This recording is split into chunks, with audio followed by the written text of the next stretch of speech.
It was supposed to be an adventure of a lifetime, a journey into the heart of the Sahara Desert with my closest friends.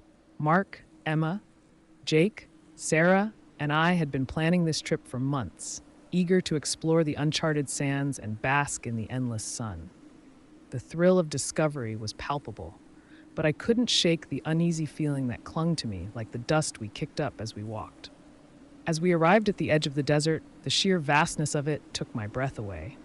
Golden dunes rose and fell like waves frozen in time, and the sun beat down on us with an intensity that made even the most seasoned adventurer feel small.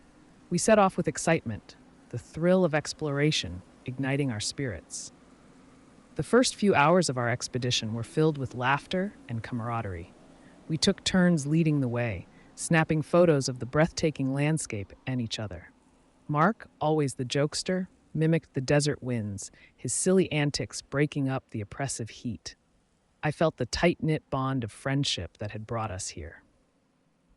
However, as the day wore on, the laughter began to fade. The relentless sun sapped our energy, and the weight of the endless sand took its toll.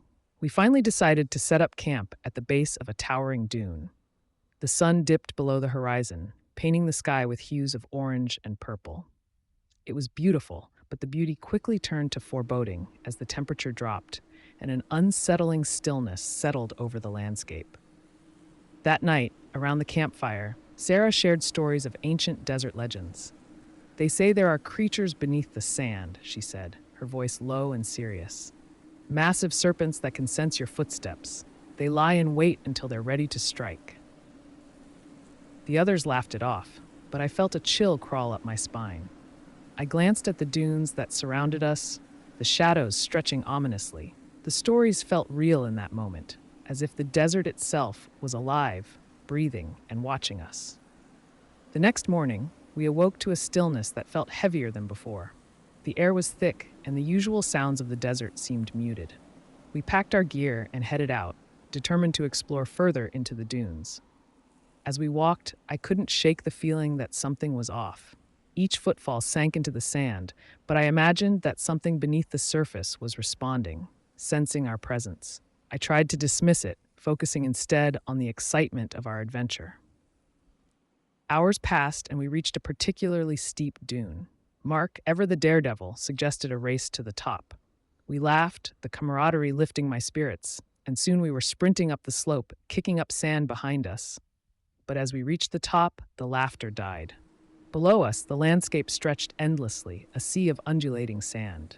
It was beautiful, yet somehow ominous. I felt a shiver run through me, a sense of being watched. We decided to take a break at the top of the dune, sipping water and enjoying the view.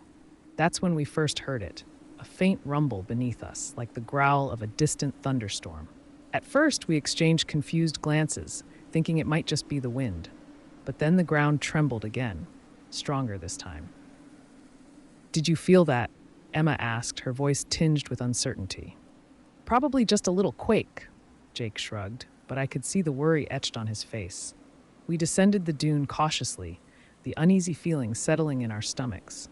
With every step, the sensation of being hunted grew stronger.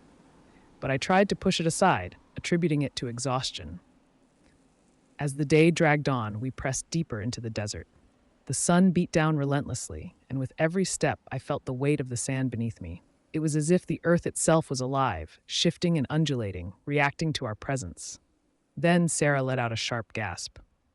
"Look," she pointed at the sand beside her foot. A shallow depression had formed, as if something massive had moved just beneath the surface.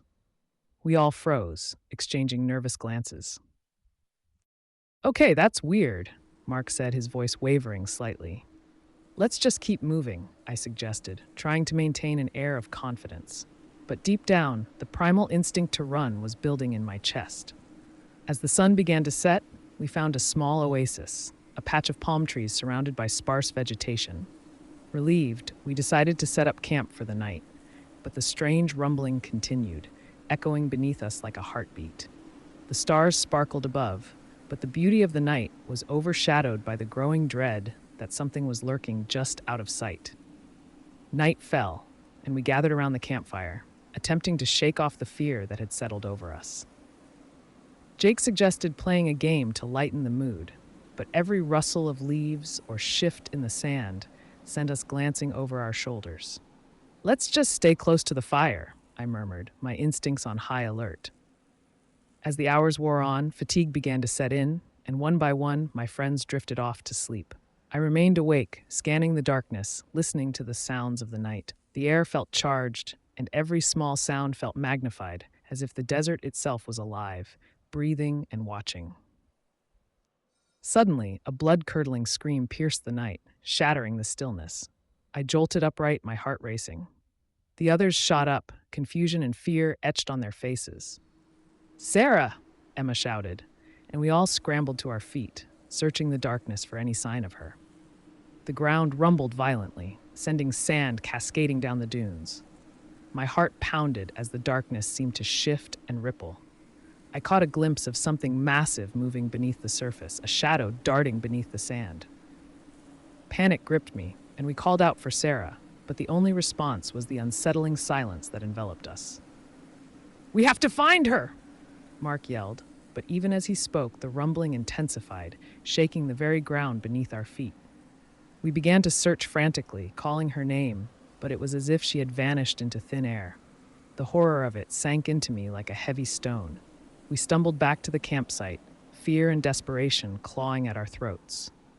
Then, from the darkness, we heard a low, guttural growl, sending chills down my spine. It was coming from beneath us. I glanced at the others, and in that moment, I knew whatever was hunting us was closing in. We sprinted towards the nearby trees, hearts racing, but as we fled, Jake fell behind. "Keep going, I'll catch up," he shouted, his voice strained with fear. We hesitated, torn between staying together and the instinct to survive. The ground erupted beneath Jake, the massive serpent bursting forth from the sands. It was an ancient beast, scales glistening under the moonlight, eyes glowing with an insatiable hunger. My stomach turned as I saw it swallow Jake whole, his screams echoing the night before being abruptly silenced. "Run!" I screamed, and we sprinted toward the tree line, adrenaline propelling us forward. The ground trembled as the creature pursued us, relentless and swift. We reached the edge of the trees, scrambling for cover, but I glanced back to see Mark and Emma struggling to keep pace. The serpent surged forward, its massive body erupting from the sand, and I felt a wave of despair wash over me as it snatched Mark from the ground, devouring him in one swift motion. "No!" Emma screamed, but there was no time to mourn. The serpent's attention turned toward her, and I grabbed her wrist, pulling her into the safety of the trees. We managed to lose the creature in the maze of branches, our hearts racing as we pressed ourselves against the trunk of a tree, praying it wouldn't find us. The ground continued to rumble beneath us, the serpent searching for our scent, its growls echoing through the night. "Where's Sarah?" Emma whispered, fear lacing her voice. "I don't know," I replied, feeling the weight of despair settle in my chest. We had to keep moving, but I knew the creature was close, and we couldn't stay hidden for long. We made our way deeper into the trees, the sounds of the desert fading into an eerie silence. The shadows stretched around us, and I could feel the eyes of the desert upon us, watching, waiting. Suddenly, we heard a voice, a faint cry for help. It was Sarah! "Over here!" I shouted, my heart leaping with hope. We followed the sound, pushing through the underbrush until we reached a small clearing. There she was, trembling and covered in sand, but unharmed. Relief washed over me as we reunited, but our joy was short-lived. The ground shook violently, and the serpent's growls filled the air once more, closer this time. "Run!" I shouted again, and we bolted in the opposite direction, adrenaline fueling our flight. The sound of the creature's approach grew louder, a deafening roar that echoed through the trees. Emma stumbled, falling behind. "I can't," she gasped, panic in her eyes. I hesitated, torn between helping her and the urgency to survive. "Keep going," Emma urged. "I'll slow it down." My heart shattered as I watched her stand her ground, ready to face the beast. I couldn't stay. I had to escape. I ran, pushing myself deeper into the darkness, each footfall feeling heavier than the last. The serpent was relentless, its growls echoing in my ears as I fought to stay ahead. I could hear the terror in Emma's voice fading behind me, but I forced myself to keep moving, driven by sheer instinct. Finally, I stumbled upon a rocky outcrop, a natural cave hidden beneath a craggy overhang. With no time to spare, I dove inside, heart racing. I pressed myself against the cold stone, trying to silence my breathing. The ground shook as the serpent neared, its massive body slithering through the sand above me. I closed my eyes, praying that it wouldn't find me. The rumbling grew louder, and I could hear it moving just outside my hiding place, sensing my presence. I held my breath, fear coursing through my veins, my heart pounding in my chest. Minutes felt like hours as I waited in the darkness, the creature thrashing above, searching for me. I could hear its frustration, the growls turning into angry hisses as it continued to probe the sand. Just when I thought it might leave, the serpent began to dig, its claws tearing through the sand with terrifying speed. I knew it was only a matter of time before it discovered my hiding place. In a desperate moment, I grabbed a jagged rock from the cave floor, clutching it tightly. The sound of the serpent's breath filled the air, and I could feel the vibrations of its movements reverberating through the stone. Then, as the sand began to shift dangerously close to my hiding spot, I saw a flicker of movement. The serpent's massive head broke through the surface, its eyes scanning for me. I could feel the weight of its gaze, the insatiable hunger radiating from it.